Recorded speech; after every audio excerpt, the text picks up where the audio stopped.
On her very first day at the Orion R&D lab, Natalie Carter was immediately scanned head to toe by the lead engineer who sneered, "You think this is a car garage?" Another laughed loudly. She probably came to wipe off grease. But when the $3 million prototype broke down and no one could fix it, Natalie quietly stepped forward, adjusted a few torque settings, and brought the robot back to life, smooth and silent. The team was still in shock when the company's CEO walked in and pointed at her. "This is Natalie Carter, the woman who designed the core technology you've been using every day." Natalie stood by the lab's entrance, her faded gray t-shirt hanging loosely over old jeans, her round glasses slipping slightly down her nose. Her hair was tied back in a low, messy ponytail, strands escaping like she hadn't bothered with a mirror in weeks. She looked like she'd wandered in from a mechanic's shop, not the pristine high-tech workshop of Orion Robotics where every monitor gleamed and every lab coat was pressed to perfection. The air buzzed with the hum of cooling fans and the faint tang of soldering flux.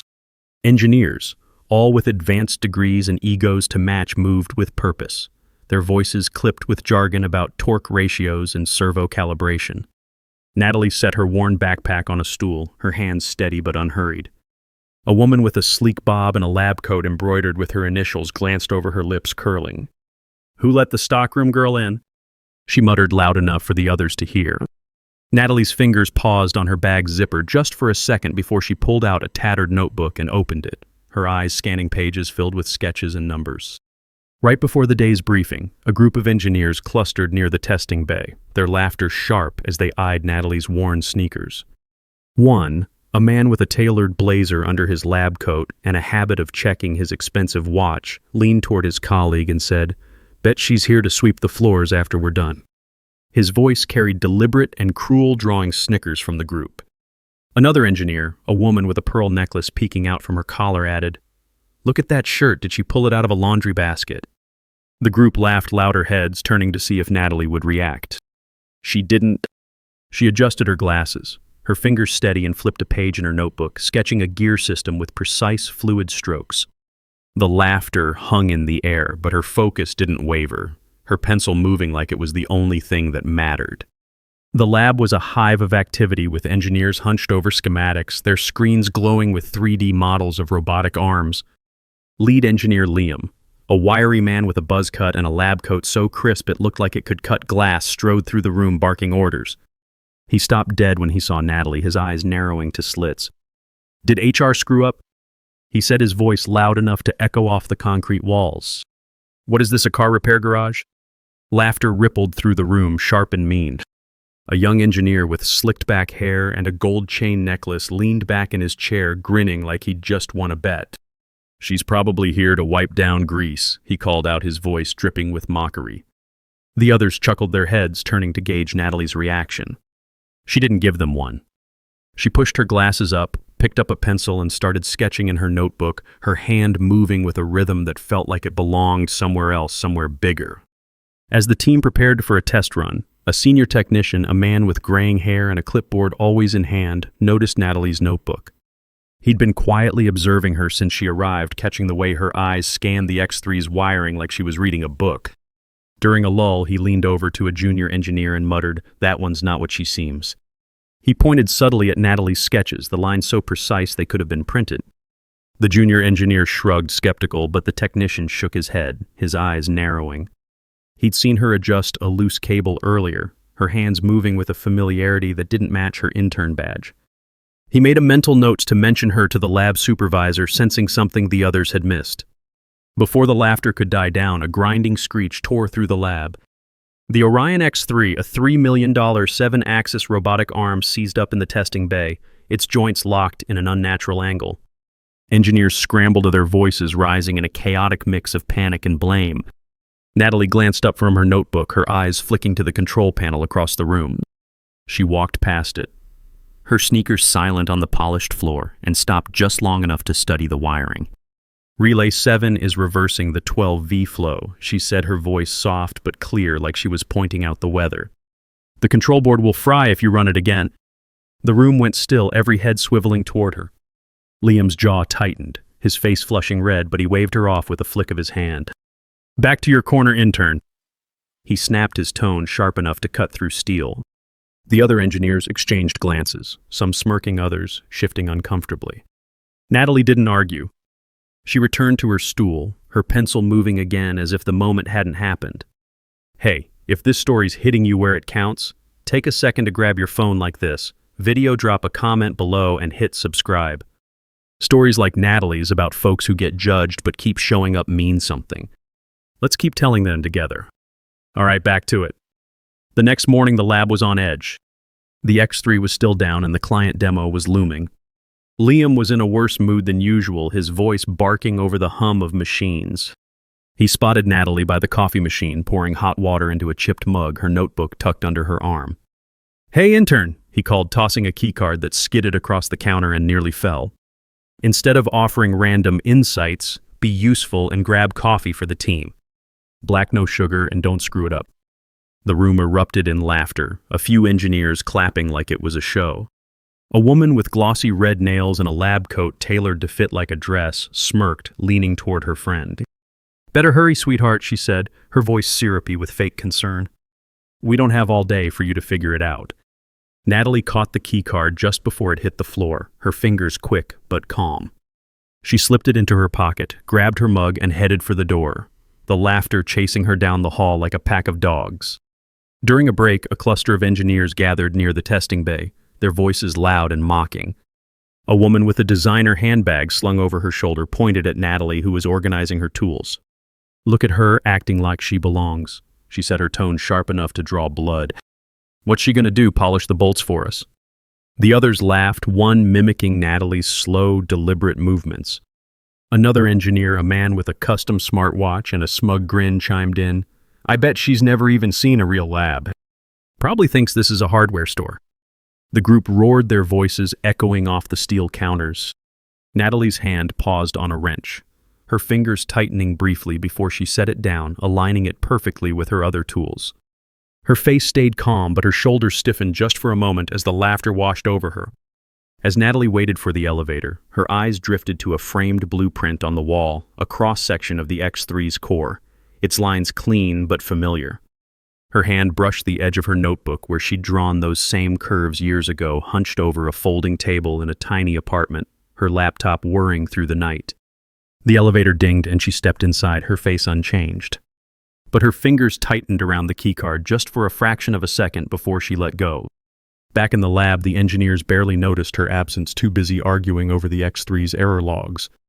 They didn't see the faint grease smudge on her mug's handle like she'd been tinkering before dawn. Her hands already deep in the machines they thought she didn't understand. While Natalie was out fetching coffee, a lab assistant sorting through old files stumbled across a dusty binder labeled Chiron Robotics, Early Designs. Inside was a faded sketch of the X3's prototype signed with a looping N, Carter in the corner. The assistant, a quiet woman who rarely spoke up, hesitated before slipping the binder onto the lab supervisor's desk open to the sketch. She didn't say anything, but her hands shook slightly as she walked away, knowing she'd found something big. The supervisor, buried in emails, didn't notice it right away, but the binder sat there, a silent clue waiting to be seen. That afternoon, a new engineer, a guy with a flashy smartwatch and a habit of name-dropping his Ivy League degree, sauntered up to Natalie's station. She was calibrating a small servo motor, her hands steady as she adjusted the tension. He leaned over his cologne, overpowering, and smirked. "What's this arts and crafts hour?" he said, loud enough for the nearby engineers to snicker. "Those hands look like they've never touched a real machine. Bet you're just here to look busy." He picked up one of her tools, a worn torque wrench, and twirled it like a toy before dropping it back with a clatter. The room laughed, a few engineers clapping like it was a performance. Natalie's hand paused on the motor, her fingers still. She picked up the wrench, tested its weight, and set it down carefully, her eyes flicking to the guy for just a moment. The look was calm, piercing, and it made him step back, his smirk faltering. She went back to her work, the motor humming softly under her touch. The following day, during a team meeting, Liam deliberately assigned Natalie to clean the lab's storage room, a cramped space filled with outdated equipment and dusty cables. "Since you're so good at observing," he said, his voice heavy with sarcasm, "make yourself useful and organize this mess." The engineers snickered, one whispering, "Perfect job for the intern." Another, a woman with a sleek ponytail and a diamond-studded watch, added, "Maybe she'll find a broom that suits her." The room laughed, the sound sharp and biting. Natalie nodded, her face unreadable, and headed to the storage room. She spent hours there, her hands sorting through tangled wires and rusted parts, her glasses fogging slightly from the dust. But as she worked, she found a broken servo from an early X3 model, its design identical to one she'd built years ago. She tucked it into her backpack, her fingers lingering on its worn edges, a quiet reminder of who she was. That night, the lab was dark except for a single desk lamp casting a warm glow over Natalie's station. She'd stayed late, her backpack slung over a chair, her notebook open to a page of dense calculations. The X3's schematic glowed on a nearby screen, a tangle of lines and numbers that had stumped the team for days. Natalie leaned closer, her eyes catching a 0 2 misalignment in the power distribution, a tiny error, but enough to crash the system under load. She grabbed a pencil, her hand moving with a surgeon's precision, and redrew the blueprint by hand, correcting the fault line by line. When she was done, she folded the paper, left it on Liam's desk without a signature, and flipped off the lamp. The next morning, Liam found it, scoffed, and shoved it into a drawer, muttering about amateurs playing engineer. But when the team applied the fix later that day, the X3 powered up without a hitch. Nobody mentioned the sketch. Natalie didn't ask for credit. She just kept working, her glasses catching the lab's harsh lights. During a routine calibration check, an older engineer, a quiet man who'd been with Orion since its early days, watched Natalie adjust a motor with a precision that made him pause. He'd been in the industry long enough to recognize skill that didn't need a title. He pulled out his phone, snapped a quick photo of her work, a perfectly aligned gear set, and sent it to a colleague at Chiron Robotics with a single line, "Is this who I think it is?" The reply came minutes later, a link to an old article about Natalie Carter, the prodigy who'd designed Chiron's flagship arm before vanishing. The engineer tucked his phone away, his eyes lingering on Natalie, a faint nod of respect crossing his face as he went back to his work. By Wednesday, the lab was a pressure cooker. The client demo was 2 days away and the X3 was still throwing errors. Liam, his tie loosened and his face flushed, stormed through the room, yelling at engineers to get it together. He stopped at Natalie's station where she was testing a circuit board, her hands moving with quiet focus. He said, his voice dripping with scorn. "If you're so smart, go fix the X3. One wrong move and the titanium bolts snap. Or are you scared to get your shirt dirty?" The room burst into laughter, louder this time, like they'd been waiting for it. The engineer with his gold chain leaned forward, grinning. "Yeah, let's see the grease monkey try," he said, his voice carrying across the lab. The woman with the glossy nails giggled. "Bet she doesn't even know what a torque wrench is." Natalie set the circuit board down, wiped her hands on her jeans, and walked toward the testing bay, her steps steady like she was answering a question nobody else could hear. Right before the X3 test, a junior engineer with a loud voice and a habit of live streaming his work for clout decided to make Natalie the butt of his joke. He set up his phone, angled it toward her, and started narrating, "Here's our intern about to ruin a multi-million-dollar machine." The other engineers laughed, some pulling out their own phones to record. "Smile for the camera, janitor girl," he taunted, zooming in on her faded jeans. "Maybe this'll go viral." The room roared, the laughter cold and relentless. Natalie's hand paused on the X3's control panel, her fingers hovering over a switch. She didn't look at the camera, didn't acknowledge the phones. Instead, she adjusted a dial, her movements precise, and the machine let out a soft hum like it was waking up. The junior engineer's grin faded, his phone lowering slightly, but the damage was done. The clip was already online, spreading fast. As Natalie approached the X3, the laughter grew sharper, more vicious. A woman with a designer scarf and a PhD pin on her lab coat leaned toward her colleague, her voice loud enough to carry. "Look at her thinking she can touch a $3 million machine," she said, her tone mocking. "She's going to break it worse and we'll all have to clean up her mess." The room chuckled, a few engineers nodding in agreement. Another guy, his lab coat monogrammed with his initials, called out, "Hey, don't trip over the cables. Those sneakers look like they're from a dumpster." The laughter swelled, bouncing off the walls. Natalie didn't look at them. She knelt by the machine, her hands steady as she ran her fingers along the joints, feeling for resistance. Her glasses slipped slightly, and she pushed them up her face, calm, almost serene, as the room's mockery washed over her like water off stone. While Natalie worked on the X3, a lab intern sorting cables in the corner found a crumpled note tucked inside an old equipment manual. It was a handwritten thank you from a Chiron Robotics executive addressed to N. Carter for redefining what's possible. The intern, a shy kid who'd been ignored by the team, hesitated before slipping the note onto Liam's desk, right next to Natalie's unsigned blueprint. He didn't say a word, but his eyes flicked to Natalie, watching her work with a quiet intensity, like he knew he'd just uncovered a piece of the puzzle. The note sat there unnoticed for now, but its presence was a ticking clock waiting for the right moment to change everything. The X3 stood in the testing bay, a tangle of wires and titanium gleaming under the lights. Engineers watched, some smirking, others whispering bets on how fast she'd fail. Natalie worked quietly, her hands moving with a grace that didn't match her faded clothes. She reset each joint, her fingers finding the exact points of resistance like she was reading the machine's pulse. She reinstalled the sliding bearings using a manual technique so rare it looked like a dance. Step by step, she calibrated the torque levels, her eyes never leaving the arm. In under 11 minutes, the X3 powered on its movements fluid, no reboot needed. The room went dead silent. The engineer with the gold chain dropped his pen, his mouth open. The woman with the designer scarf froze her coffee cup halfway to her lips. A quiet voice from the back, an older technician who'd been watching, whispered, "How do you know the internal layout of this model?" Natalie stood wiping her hands on her jeans. "I designed the first prototype," she said, her voice steady like she was stating a fact as simple as the sky being blue. Just after Natalie's fix, a visiting consultant from a rival firm who'd been invited to observe the demo prep watched her work with a frown. He pulled out his phone, scrolling through an old industry newsletter. His eyes widened as he found an article about Chiron's prodigy designer, complete with a grainy photo of a younger Natalie holding a prototype arm. He showed it to the lab supervisor, whispering, "This is her, isn't it?" The supervisor glanced at Natalie, then at the photo, his face paling. He didn't say anything, but he tucked the phone away, his hands unsteady, and made a beeline for Reed Carter's office, the article still open on his screen.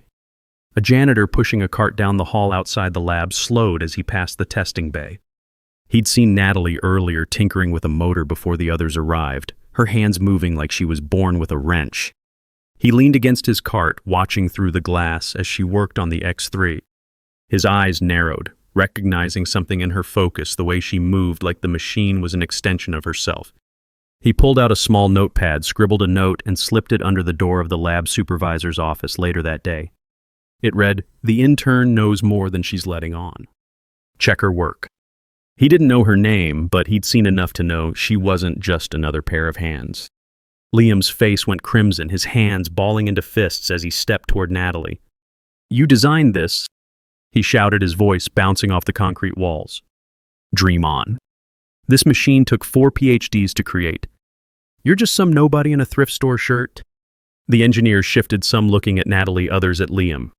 The woman with the glossy nails smirked, but it was shaky, her eyes darting to the X3, now humming smoothly. Natalie didn't flinch. She picked up her notebook, flipped it closed with a soft snap, and slid it into her backpack. Her movements were slow, deliberate, like she was giving the room time to catch its breath. Liam kept ranting, his voice cracking, but the other engineers avoided his gaze, their confidence crumbling. Natalie adjusted her glasses, her eyes calm, and walked back to her station, the X3's hum filling the silence behind her. The final straw came during a team debrief when Liam, desperate to regain control, held up Natalie's unsigned blueprint and tore it in half in front of the team. "This is what happens when interns think they're engineers," he said, his voice dripping with contempt. "You're not fooling anyone, Natalie."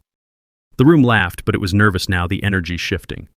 The woman with the diamond-studded watch snickered. Maybe she can tape it back together and learn her place.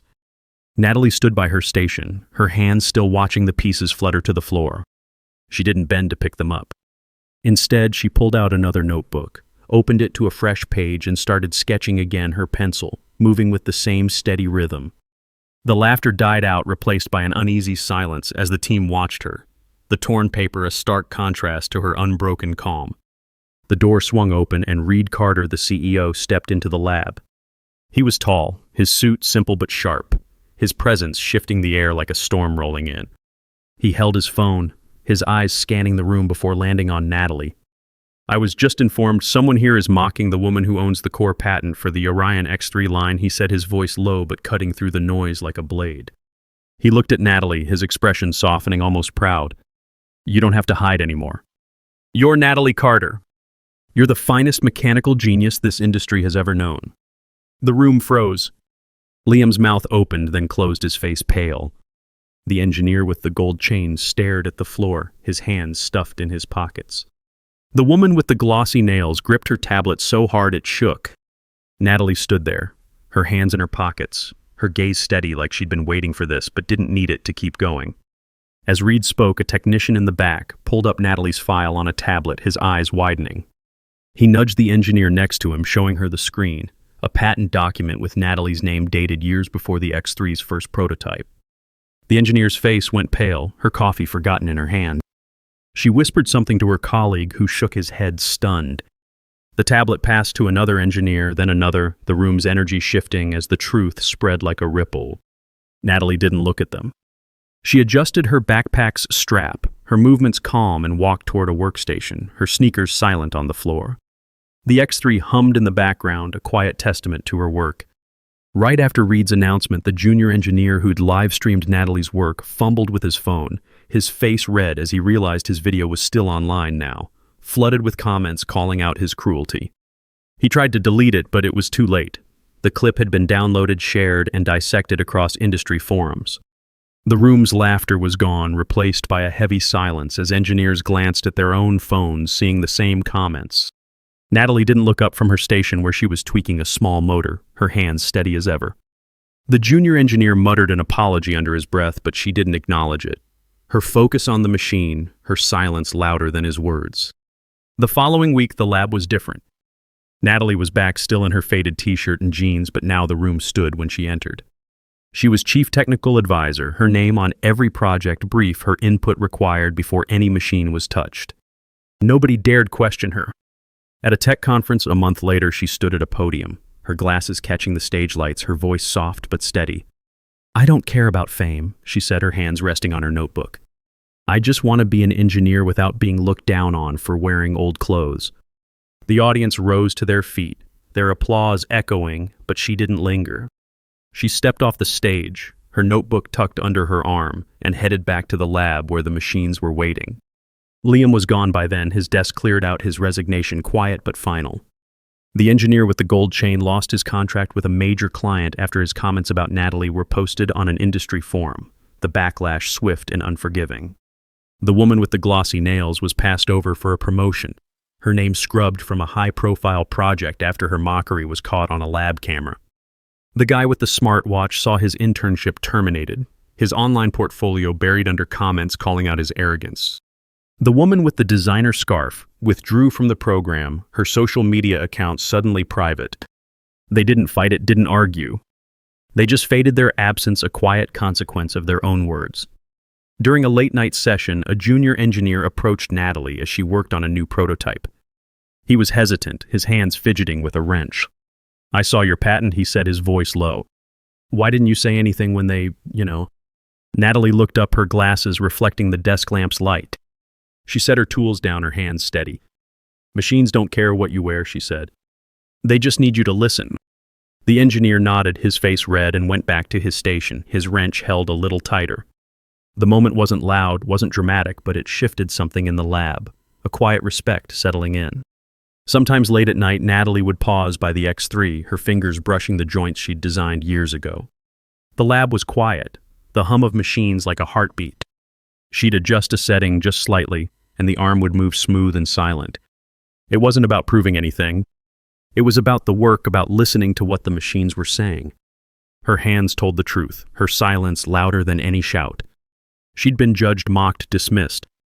But she stood anyway, her work reshaping the room, her presence undeniable. And in that quiet, she was unstoppable. Where are you watching from? Leave a comment below and hit follow to walk with me through heartbreak, betrayal, and finally, healing.